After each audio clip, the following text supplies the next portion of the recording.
નમસ્કાર દર્શક મિત્રો, ગુજરાત ડિવિઝન ન્યૂઝમાં આપનું હાર્દિક સ્વાગત છે।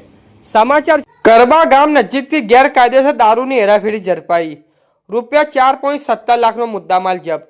સંજેલી પોલીસ દ્વારા કરબા ગામ નજીક ગેરકાયદેસર રીતે વિદેશી દારૂની હેરાફેરી કરવામાં આવતી હોવાનું ઝડપી પાડી। આ કાર્યવાહીમાં પોલીસે વિદેશી દારૂ થતા વાહન સહિત કુલ ₹4,17,850નો મુદ્દામાલ જપ્ત કર્યો છે।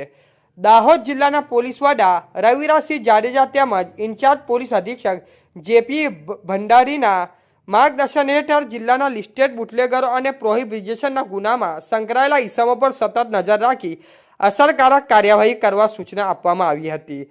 તે અનુસંધાને નાયબ પોલીસ અધિક્ષક ડીઆર પટેલ ઝાલોદ વિભાગ દ્વારા જરૂરી માર્ગદર્શન આપવામાં આવ્યું હતું। આ સૂચનાઓને અમલરૂપે સંજેલી પોલીસ સ્ટેશનના પીઆઈ જીબી પરમારે સ્ટાફને પેટ્રોલિંગ દરમિયાન પ્રોહિબિશનના ગુનાઓ શોધી કાઢવા સૂચના આપી હતી। પેટ્રોલિંગ દરમિયાન પોલીસ કર્મચારી જગદીશભાઈ સૌજીભાઈને ચોક્કસ બાતમી મળી હતી કે સિલ્વર કલરની Maruti Suzuki Baleno car number GJ01KV 5425માં ભારતીય બનાવટનો વિદેશી દારૂ ભરી ઝાલોદ તરફથી હિરોલા ગામ થઈ કરબા ગામ તરફ લઈ જવામાં આવી રહ્યો છે। બાતમીના આધારે પોલીસે વોચ ગોઠવી હતી। શંકાસ્પદ કાર આવતા તેને રોકવામાં પ્રયાસ કરવામાં આવ્યો હતો, પરંતુ કાર ચાલકે પોલીસને ચકમો આપી ભાગી જવાનો પ્રયાસ કર્યો હતો। પીછો કરતા થોડે અંતરે કાર મૂકીને ચાલક ફરાર થઈ ગયો હતો।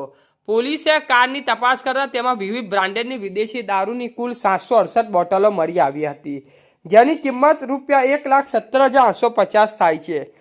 ઉપરાંત મારુતિ સુઝુકી બલેનો કારની કિંમત ₹3 લાખ ગણાઈ હતી। આમ કુલ ₹4,17,850નો મુદ્દામાલ જપ્ત કરવામાં આવ્યો છે। આ મામલે આરોપી વિજયભાઈ ખુમાનભાઈ ડામોર રહે થારા લીંબડી, તાલુકો ગોવિંદ ગુરુ લીંબડી, જિલ્લો દાહોદ વિરુદ્ધ પ્રોહિબિશન એક્ટ હેઠળ ગુનો દાખલ કરી ધોરણસર કાર્યવાહી હાથ ધરવામાં આવી છે। રિપોર્ટર દિલીપભાઈ હરિજન, સંજેલી।